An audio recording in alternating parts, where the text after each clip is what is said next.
আসসালামু আলাইকুম। Easy tutorial বাংলার পক্ষ থেকে সবাইকে আন্তরিক শুভেচ্ছা এবং অভিনন্দন জানিয়ে শুরু করছি আজকের ভিডিও। আজকে আমরা যে বিষয়ে শিখতে যাচ্ছি অ্যাডোব ইলাস্ট্রেটর।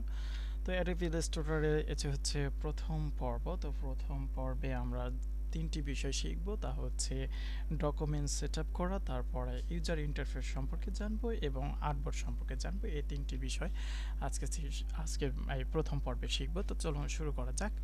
তো আমাদের ইলাস্ট্রেটর সফটওয়্যারটি ওপেন করার পর ঠিক আমরা এরকম একটি ইন্টারফেস দেখতে পাবো। তো বিভিন্ন ভার্সন, আমি চাই যে একটা টিউটোরিয়াল শিখলে যেন যে কোনো ভার্সনে কাজ করা যেতে পারে, ঠিক সেভাবেই টিউটোরিয়ালটা চলবে। তো যেটা বলতে চাচ্ছি যে এরকম ইন্টারফেস দেখতে পাবো, তবে এক এক ভার্সনে এক এক ধরনের ইন্টারফেস আসতে পারে। সেক্ষেত্রে আমরা যেটি করতে পারি, জাস্ট একটা ডকুমেন্ট ক্রিয়েট করার জন্য জাস্ট ক্রিয়েট নিউ এই জায়গাতে আমরা ক্লিক করতে পারি। আর যদি অন্য কোনো ভার্সনে এরকম ইন্টারফেস না আসে, সেক্ষেত্রে আমরা জাস্ট ফাইল থেকে নিউ ক্লিক করতে পারি, অথবা কিবোর্ড থেকে কন্ট্রোল এন দিলে আমরা নিউ ডকুমেন্ট ক্রিয়েট করার অপশন পেয়ে যাব। ওকে, আমি জাস্ট এখানে ক্রিয়েট নিউ ক্লিক করলে এরকম নিউ ডকুমেন্টের জন্য এরকম একটি বক্স আসবে। তবে আদার্স ভার্সনে এরকম যে নাও আসতে পারে, সেক্ষেত্রে এই বক্সটি অবশ্যই আসবে। এটা অবশ্যই পাবেন, যে কোনো ভার্সনই হোক এটা পাওয়া যাবে। তো এইখানে আমাদের মূল কাজটা হচ্ছে এই জায়গায়। তো এই জায়গাতে চলে যাচ্ছি। তো এইখানে প্রথমে এসে আমরা চাইলে আমাদের ডকুমেন্টের একটা নাম দিতে পারি। সাপোজ আমি এখানে নাম দিলাম হচ্ছে সাপোজ এনি নেম। এখানে একটি নাম দেব, জাস্ট একটা নেম লিখে দিলাম। ওকে, যে কোনো একটি নাম দিতে পারি ডকুমেন্টের, চাইলে দিতেও পারি, নাও দিতে পারি, এটা দিতে হবে এমন কোনো কিছু না। ঠিক আছে, ওকে। তারপরে এই জায়গাতে এসে আমরা দেখতে পাবো যে এখানে রয়েছে উইথ, আমাদের পেজটা মানে ডকুমেন্টের সাইজটা কতটুকু, সেই সাইজটাকে এখানে আমি নির্ধারণ করে দিতে পারি উইথ এবং হাইটের মাধ্যমে। উইথ এবং হাইট দিয়ে নির্ধারণ করে দিতে পারি যে আমাদের পেজটা কত হবে, মানে আমি যে ডিজাইনটা করব তার পেজের সাইজটা কত হবে। তো সেক্ষেত্রে আমাদের বিভিন্ন ডিজাইনের জন্য বিভিন্ন সাইজ প্রয়োজন পড়ে। যেমন বিজনেস কার্ডের একটি নির্ধারিত সাইজ রয়েছে, পোস্টার ডিজাইনের নির্ধারিত সাইজ রয়েছে। এরকম যেই ডিজাইনের যে সাইজ, আমরা সেই সাইজ নেব। কিন্তু যখন আমরা শেখার সময় আমরা আদার্স বা লোগো বা অন্যান্য ডিজাইনের জন্য যে কোনো একটি সাইজ নিলেই হলো, মানে যেই ডিজাইনগুলোর নির্ধারিত কোনো সাইজ নাই, তখন আমরা নিজের ইচ্ছা মতো একটি সাইজ নিতে পারি। তো যাই হোক, এখন যে সাইজ আছে এই সাইজটাই থাকবে, কারণ না এখন আমি প্রথম পর্বে আমি নির্ধারিত কোনো কিছু ডিজাইন করতে যাচ্ছি না। ওকে, যার কারণে যে সাইজটা আছে এই সাইজটা থাকবে। তো এখানে পিক্সেল আছে, এখান থেকে চাইলে আমরা বিভিন্ন পরিমাপের বিভিন্ন একক ইউজ করতে পারি। যেমন এখানে পিক্সেল রয়েছে, ইঞ্চেস রয়েছে, পয়েন্ট রয়েছে, আদার্স অনেক কিছু রয়েছে। তার ভিতরে আমরা যেটি বেশি ইউজ হয় সেটি হচ্ছে পিক্সেল এবং ইঞ্চেস, এই দুটি হচ্ছে এখানে বেশি ইউজ হয়। তো জাস্ট এখানে আমি পিক্সেলটাই রাখবো।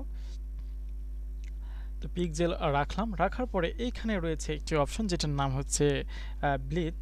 ব্লিডটা হচ্ছে এমন একটা জিনিস, এটা হচ্ছে উপরে নিচে ডানে বামে কোথায় কতটুকু ফাঁকা রাখতে চাই, অনেকটা আমাদের পরীক্ষার খাতায় যে মার্জিন টানানোর মতোই এরকম কিছু আর কি। তো সেটা চাইলে আমরা এখানে রাখতে পারি। তো এখন আমাদের বিটটা প্রয়োজন নাই, যখন ডিজাইনের ক্ষেত্রে যখন এই বিট প্রয়োজন পড়বে, তখন আমরা এটাকে আরও ভালোভাবে শিখব।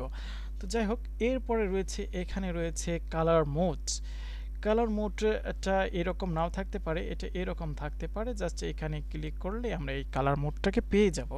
তো কালার মোডটা হচ্ছে CMYK রয়েছে এবং RGB, এই দুইটা কালার মোডই সাধারণত বেশি ব্যবহার হয়ে থাকে। তো CMYK কালার মোড হচ্ছে যখন আমরা কোনো একটি ডিজাইন করব, সেই ডিজাইনটা যখন প্রিন্ট করার উদ্দেশ্য হবে, তখন আমরা CMYK কালারটা ইউজ করব। আর RGB কালারটা তখনই ইউজ করব যখন ডিজাইনটা হবে কোনো একটি ওয়েবসাইটে ইউজ করার জন্য, অথবা যে কোনো ধরনের স্ক্রিনে ইউজ করার জন্য। যেমন ডিজাইনটা শুধুমাত্র আমি কম্পিউটার স্ক্রিনে দেখতে চাই, অথবা কোনো ওয়েবসাইটে অথবা কোনো মোবাইলে দেখতে চাই, সেক্ষেত্রে আমরা RGB কালার ইউজ করব। তো এক্ষেত্রে এখন যদি আমি একটা প্রশ্ন আসতে পারে, যদি RGB কালার না ইউজ করে CMYK কালার ইউজ করে কোনো ডকুমেন্ট ক্রিয়েট করে এবং CMYK কালারে সেভ করে কোনো ওয়েবে পোস্ট করি, সেক্ষেত্রে কি হতে পারে? সেক্ষেত্রে হচ্ছে যেটা হবে, কালারটা নষ্ট হয়ে যাবে।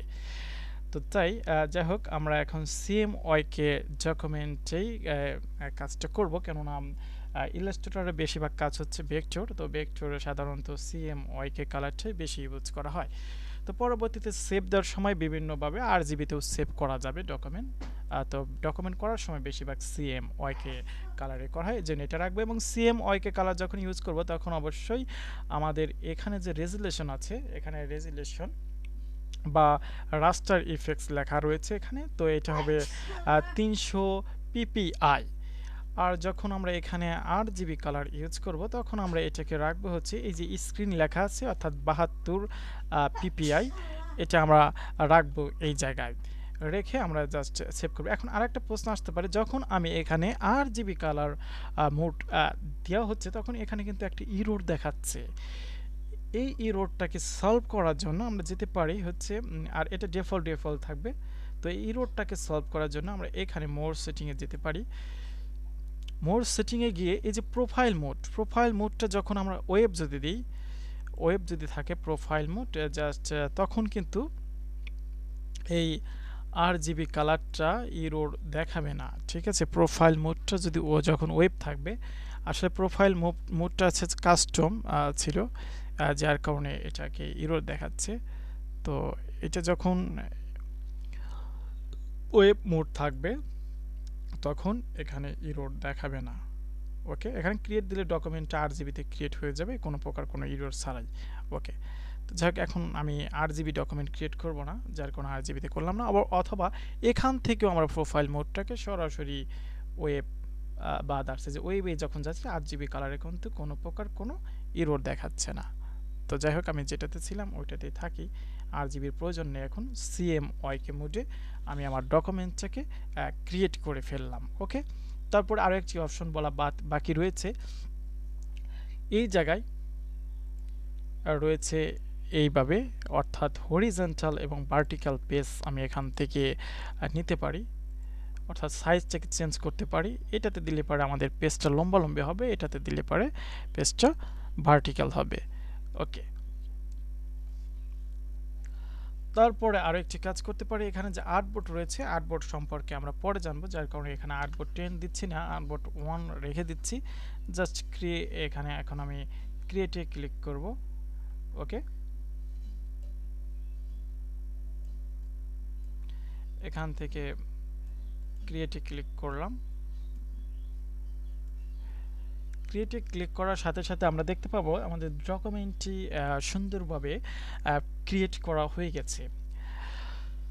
তো তারপরে আমাদের এখন ইউজার ইন্টারফেস সম্পর্কে আমরা জানবো। এখন ইউজার ইন্টারফেস সম্পর্কে জানার জন্য আমরা প্রথমে যেটি দেখতে পাচ্ছি সেটা হচ্ছে একটি ফাইল লেখা রয়েছে এডিট রয়েছে, অবজেক্ট রয়েছে, টাইপ রয়েছে, select effects, view, Windows and help. এই যে অপশনগুলো রয়েছে এইটাকে বলা হয় মেনু বার। ঠিক এইখান থেকে আমি মার্ক করে দেখাচ্ছি।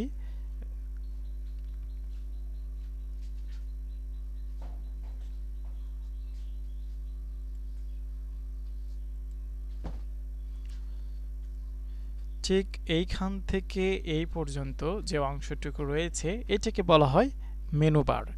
এবং এর পরবর্তীতে এর নিচে যখন আমরা যে টুলসটাকে সিলেক্ট করব সেই টুলসের আন্ডারে এখানে কিছু অপশন আসবে, এটাকে বলা হয় অপশন বার। এই অংশটাকে অপশন বার, এটা মেনু বার, এটা হচ্ছে অপশন বার। এরপরে এই সাইটে যে অংশটা দেখতে পাচ্ছি বিভিন্ন ধরনের টুলস যেখানে থাকে আর কি, এটাকে বলা হয় এখান থেকে শুরু করে এই পর্যন্ত যে একটি অংশ রয়েছে এটাকে বলা হয় টুল বক্স, টুল বার বা টুল প্যানেল।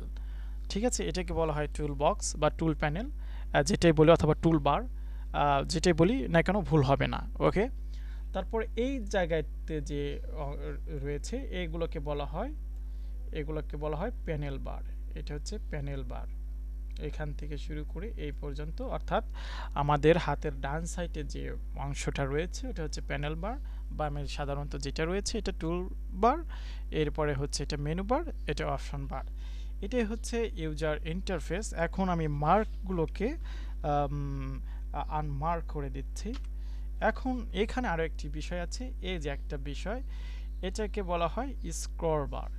ঠিক আছে, এই স্ক্রল বার থেকে আমরা কি করতে পারি, একটাকে আমাদের আর্টবোর্ডটাকে স্ক্রল করতে পারি। আর একটা বিষয় বলে রাখা ভালো, ইলাস্ট্রেটরের পেজকে সাধারণত আর্টবোর্ড বলা হয়ে থাকে। তো এখান থেকে চাইলে আমরা আর্টবোর্ড, একাধিক আর্টবোর্ড ইউজ করতে পারি। সেখানে এই টুল বক্স থেকে আমরা আর্টবোর্ড নামক একটি টুলস পাবো। এই যে এটি হচ্ছে আর্টবোর্ড টুল। এখানে জাস্ট ক্লিক করলে এখানে কিছু অপশন বারে আমরা অপশন দেখতে পারবো। এই যে অপশন বারে আমরা অপশনগুলো দেখতে পাচ্ছি খুব স্পষ্ট। এখানে একটি প্লাস আইকন রয়েছে, এখানে ক্লিক করলে নিউ আর্টবোর্ড, আমাদের আর্টবোর্ড একটা ছিল, এখন কিন্তু আর্টবোর্ড দুইটা। আমি যদি জুম আউট করি তাহলে এটা দেখতে পাবো যে এটা কিন্তু দুইটা, এক দুই, এক দুই, অর্থাৎ দুইটা আর্টবোর্ড এখন নিয়েছি। তো আর্টবোর্ড নেওয়ার অন্য অন্য ওয়ে আছে, সেগুলো একটু পরে দেখছি। তো এখান থেকে আর্টবোর্ড দুইটা নিচ্ছি, তারপরে আরও একটি আর্টবোর্ড নিলাম, আরও একটি নিলাম, 3 4 6টা আর্টবোর্ড নিয়ে ফেলেছি। এখন যদি জুম আউট করি আমরা দেখতে পাবো যে এখানে 6টি আর্টবোর্ড। এখন আমি চাচ্ছি যে এই আর্টবোর্ডগুলোকে এদিকে বাম থেকে ডান দিকে এত দূর না সাজিয়ে একটু নিচের দিকে আসুক, দুইটা করে অথবা তিনটা করে। সেক্ষেত্রে আমরা আর্টবোর্ডের এই অপশন থেকে এখানে রয়েছে অ্যারেঞ্জ অল, রিঅ্যারেঞ্জ অল। তো এখান থেকে কিন্তু আর্টবোর্ডটাকে আমরা সাজিয়ে দিতে পারি। এখানে যদি আমি কলাম 3 দিই তাহলে 3টে করে আর্টবোর্ড যাওয়ার পরে নিচে আসবে সবগুলো 3টে করে। ওকে, এখন ওকে দিলাম। 3 3 6। এবার যদি অ্যারেঞ্জের এই জায়গায় গিয়ে যদি আমি এখানে 2 দিই তাহলে দেখতে পাচ্ছি যে 6টা আর্টবোর্ড দুইটা দুইটা করে 6টা আর্টবোর্ড এখানে এসে গেছে।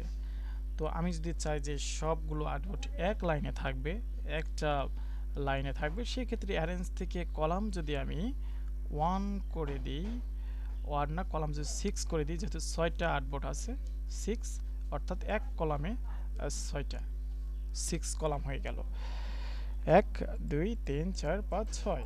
ওকে, এটা হচ্ছে আর্টবোর্ডকে রিঅ্যারেঞ্জ করা। ওকে, আরও একটি কাজ, এখন কিন্তু আর্টবোর্ড আমরা চাইলে আবার আর্টবোর্ডকে পেজ ক্রিয়েট করার সময় আমরা এক বা একাধিক আর্টবোর্ড নিতে পারি। সেক্ষেত্রে আমি একটি নিউ ডকুমেন্ট নিচ্ছি, নেওয়ার পর আগের মতোই সবগুলো সেটআপ, জাস্ট এখানে আর্টবোর্ডের এই জায়গায় 1 লেখা থাকবে। এখানে যদি আমি 10 দিই, 10 দিয়ে যদি ক্রিয়েট করি তাহলে কিন্তু আমরা 10টা আর্টবোর্ড একসাথে পেয়ে যাব, একসাথে পেয়ে যাচ্ছি 10টা আর্টবোর্ড। তারপরে এই জায়গায় যে একটা বিষয় রয়েছে, এখান থেকে কিন্তু চাইলে আমরা একটু জুম করে দিই, এই যে আর্টবোর্ড, এখান থেকে চাইলে আমরা এক আর্টবোর্ড থেকে অন্য আর্টবোর্ডে নেভিগেশন করতে পারি। সাপোজ আমি 5 নম্বর আর্টবোর্ডে যেতে চাচ্ছি, এটা হচ্ছে আমাদের 5 নম্বর আর্টবোর্ড। এখন আর্টবোর্ডের টুলে চলে যাচ্ছি, চাইলে এই আর্টবোর্ডটার কিন্তু আমরা নামও দিতে পারি, যে 5 নম্বর আর্টবোর্ড না দিয়ে যদি বিভিন্ন কাজের জন্য যে বিভিন্ন আর্টবোর্ডের নাম এমনি একটা নাম দিতে পারি, এনে নেম 2, হ্যাঁ, যে কোনো একটা নাম দিলে এই আর্টবোর্ডের নেম কিন্তু 2। আচ্ছা, 2 নেম থেকে যদি আমি অন্য কোনো আর্টবোর্ডে কাজ করি, সাপোজ এই আর্টবোর্ডে কাজ করছি, আমার প্রয়োজন হচ্ছে এখন অন্য কোনো আর্টবোর্ডে যাওয়া, সেক্ষেত্রে এখানে এই আর্টবোর্ডে যেতে পারি, চলে আসলাম এক আর্টবোর্ড থেকে এক আর্টবোর্ডে। তো এই ছিল হচ্ছে আজকের বিষয়। তো আজকে আমরা শিখলাম কিভাবে আর্টবোর্ডগুলোকে সাজাতে হয় এবং ইউজার ইন্টারফেস সম্পর্কে জেনেছি আরও জেনেছি ডকুমেন্ট সেটআপ সম্পর্কে। এই 3টি বিষয় কিন্তু খুবই গুরুত্বপূর্ণ, এগুলো অবশ্যই মনে রাখতে হবে। তো পরবর্তী ভিডিওতে আমরা শিখব এই সকল টুল সম্পর্কে, জানবো টুল বক্সে টুলসগুলো সম্পর্কে জানার চেষ্টা করব, যতগুলো জানা সম্ভব স্টেপ বাই স্টেপ আমরা জানবো এবং একের পর এক কাজ করার মাধ্যমে আমরা ইলাস্ট্রেটরটাকে অনেক বেসিক থেকে অ্যাডভান্স পর্যন্ত অনেক ভালোভাবে শিখব। তো এতক্ষণ সাথে থাকার জন্য ধন্যবাদ, সেই সাথে পরবর্তী ভিডিও দেখার আমন্ত্রণ জানিয়ে এখানে শেষ করছি। আল্লাহ হাফেজ।